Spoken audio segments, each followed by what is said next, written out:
Welcome back to Take Action News, everybody. That is the Daniel Marin's theme music, which means it is time for How It Should Be. Daniel, what do you got today? Well, David, this week saw a momentous. I can't hear my. This week saw a momentous change in the Obama administration in that they did not. We said goodbye to the Treasury Secretary, Tim Geithner, and the thing about that is that there was a lot of hagiography in terms of there was a lot of Geithner worship in the press. There was just a discussion about his legacy that made it sound as if he's the greatest thing since sliced bread, man of steel, a crisis fighter. And so I want to talk about how we should actually view Tim Geithner's legacy and how the biggest challenges that we're dealing with are actually as a result of his legacy and how they should be dealt with, and specifically in terms of housing policy and the ongoing foreclosure and home value crisis that we're facing in this country right now. So I just, first of all, just to give you a little bit of idea of some of the things that people are saying about Tim Geithner. And here's what Neil Irwin wrote in the Washington Post. Tim Geithner is one of the most important Treasury secretaries in history. Well, that's not that important is certainly true. Whether he was important in a good way or a bad way is a matter of dispute. So what Geithner is in his bones a crisis fighter, and his greatest legacy is for conquering the biggest one of them all. Then there's fiscal policy. Watching out for the federal purse is, of course, the major job of Treasury Secretary, though ironically it is an arena in which he has had little direct power, etc., and so forth. Well, I'm going to switch headphones here. We're having some tech issues. All right, so a lot of praise for Tim Geithner, which I agree. That's just, I mean, look, I think it's people who are either not doing their homework or not looking at the big picture as far as why they're praising Tim Geithner. But anyway, continue.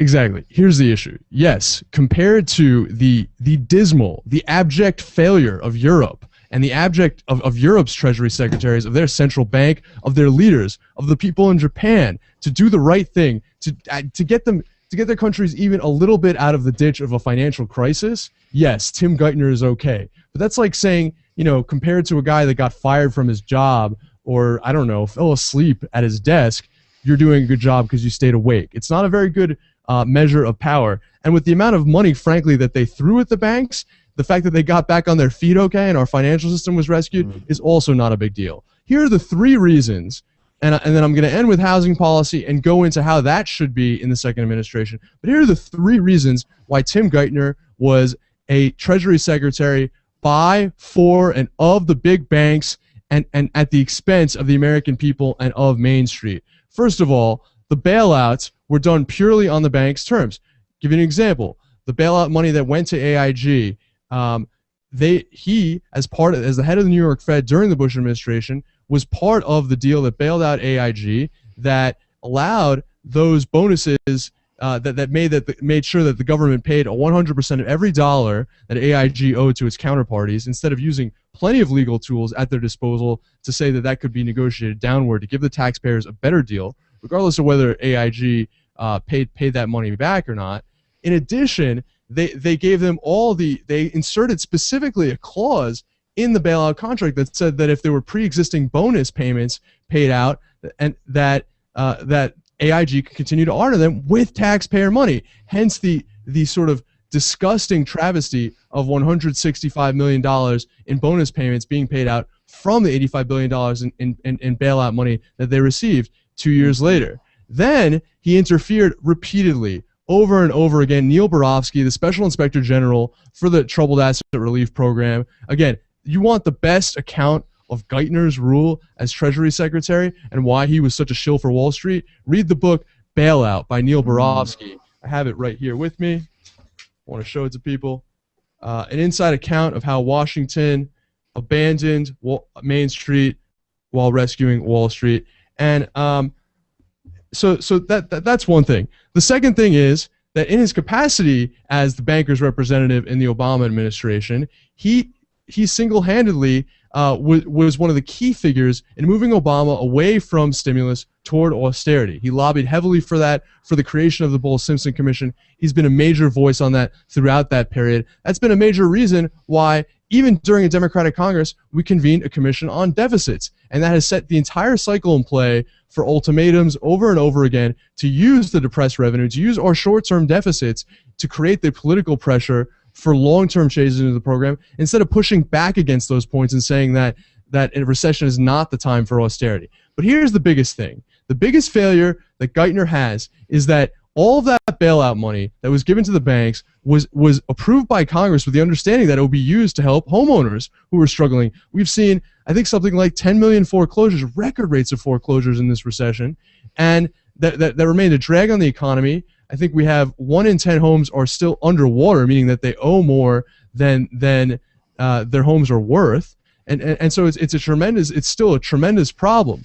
The bottom line, I'm going to leave a little time here for Mitch here at the end. The bottom line is, you're right. I mean, the way people talk about Tim Geithner is absurd. He did nothing for housing. Housing remains a huge problem, and as a result, we should have it, fine to remember Tim Geithner, but we should remember him honestly. Is that the point?